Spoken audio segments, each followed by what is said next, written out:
वकील साहब, इटावा के बीहड़ वाले मज़ार प्रकरण में ऑलरेडी वहाँ पर जो वन विभाग के अधिकारियों ने मज़ार पे आने जाने का जो रास्ता रोका था, उसके लिए आपने क्रिमिनल सूट भी फाइल किया था जो कि ऑलरेडी पेंडिंग है। और अभी बीच में ये खबर आती है कि वन विभाग के अधिकारियों ने रातों रात मज़ार को वहाँ से हटा दिया, ज़मींदोज़ कर दिया। उसके खिलाफ भी आपने एक सप्लीमेंट्री एप्लीकेशन कोर्ट में फाइल करी थी, जिसकी आज डेट थी। तो उस डेट में माननीय न्यायालय ने क्या कहा, आपने अपना पक्ष क्या रखा, और उसके लिए माननीय न्यायालय ने आपको क्या आश्वासन दिया है और आपसे क्या कहा है, और आगे का प्रोसेस आपका क्या है, वो आप ज़रा हमारी जनता को बताएं। देखिए, जैसा कि मामला न्यायालय में चल रहा था और न्यायालय इसको जो है अपने संज्ञान में लिए हुए था। हालांकि इस पर सुनवाई भी हो चुकी थी और इस पर जो है रिपोर्टें भी तलब की गई थी संबंधित अधिकारियों से, जो वन विभाग के अधिकारीगण थे। उनकी रिपोर्ट आने के बावजूद ही इस पर फाइनल आर्गूमेंट होनी थी।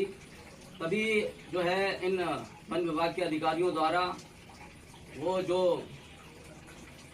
धार्मिक स्थल था, मज़ार जो है लाखों लोगों की आस्था का केंद्र था, उसको जो है रातों रात करीब 1 बजे घोर अनियमितता करते हुए उसको जो है जमींदोज कर वहाँ बिल्कुल उसको सपाट करके पौधे लगा दिए गए, जिसके संबंध में भी मैंने न्यायालय को एक सप्लीमेंट्री प्रार्थना पत्र देकर अवगत कराया था। और उसी प्रार्थना पत्र पर न्यायालय ने जो है इनसे रिपोर्ट मांगी थी संबंधित अधिकारियों से। वो रिपोर्ट भी न्यायालय के पटल पर उपस्थित हो चुकी थी, जिस पर आज न्यायालय ने फाइनल आर्गूमेंट के लिए मामले को रखा हुआ था। और आज माननीय न्यायालय के समझ फाइनल आर्गूमेंट हो गई है। सारे तथ्य मजबूती के साथ विद एविडेंस, साक्ष्यों के साथ मैंने माननीय न्यायालय के समझ रखे हैं और ये बताया है कि संबंधित अधिकारियों ने न्यायालय की अवमानना की है। महत्वपूर्ण साक्ष्य मजार को वहां से खत्म करने का, साक्ष्य को मिटाने का प्रयास किया पूरे तरीके से, जिनके विरुद्ध सुसंगत धाराओं में कार्रवाई किया जाना अति आवश्यक है, ताकि न्याय की शुचिता बनी रहे, लोगों का न्याय पर भरोसा बना रहे। और मुझे न्यायालय पर यह पूरा भरोसा है कि न्यायालय इस पर कुछ ना कुछ कड़ा एक्शन जरूर लेंगे। और न्यायालय ने यह आश्वासन भी दिया है कि न्यायालय पर जनता का भरोसा बना रहे, इसकी जो है लिया वो ठोस कड़े कदम जरूर उठाएंगे।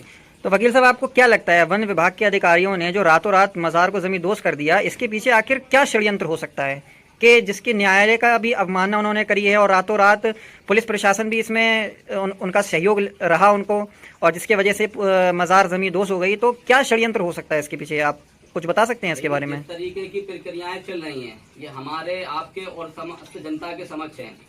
जिस तरीके से हमारी मज़ारों, मस्जिदों, मदरसों को टारगेट किया जा रहा है, ये भी उसी का एक हिस्सा है। जब कोई प्रक्रिया सही तरीके से अपनाई नहीं जाती है तो ये अपनी मनमानी कर उसको मनमानापूर्ण तरीके से अपनाते हैं। और यही मेरा ये माननीय न्यायालय की समझ यही शिकायत थी कि इन्होंने जबरन इस चीज को अपनाया, रास्ता बंद करा, उसको जो है ये उन्होंने एक षड्यंत्र रचा। और एक ये षड्यंत्र उन्होंने एक थर्ड पर्सन के अकॉर्डिंग रचा। एक थर्ड पर्सन ने शिकायत की, मैंने न्यायालय को ये अवगत कराया कि जो थर्ड पर्सन ने शिकायत करी उसके आधार पर आप एक्टिव हुए, और इतने टाइम से आप सो रहे थे। जब प्रशासन 20 सालों से हमें अनुमति देकर हमें जो है उर्स कराने, हमें जाने आने की जो अनुमतियां दे रहा था, आप लोग उन पर कोई कार्रवाई की नहीं की। तो न्यायालय ने इन सभी गंभीर बातों पर ध्यान दिया है। और सबसे ज्यादा महत्वपूर्ण बात इस पर ध्यान दिया है न्यायालय ने कि इनके ही बड़े अधिकारी जो लखनऊ में बैठे हुए हैं, उनका ये आदेश था कि मजार के रास्ता खोले जाने के संबंध में आप उचित कार्रवाई करें, लेकिन उन्होंने उस आदेश को भी दरकिनार कर दिया और कोई स्पष्टीकरण उस संबंध में नहीं दिया।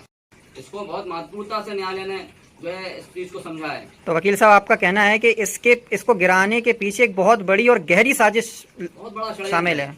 तो जी, तो अंत में आप क्या चाहते हैं, क्योंकि मज़ार तो जमींदोज हो चुकी है, क्या आप पुनः निर्माण चाहते हैं, वहां पर पुनः निर्माण कराया जाए मज़ार का, या क्या चाहते हैं आप एग्जैक्टली? आपकी प्रेयर क्या है माननीय कोर्ट से? देखिए, संभवतः इस कोर्ट से तो नहीं हो सकता है कि पुनर्निर्माण की प्रक्रिया हो सके, और मैं प्रयासरत हूँ। आगे इसका जो है जो भी प्रकरण रहेगा इस संबंध में आगे हम प्रयास करेंगे और कंटिन्यूटी में प्रयासरत हैं भी हम।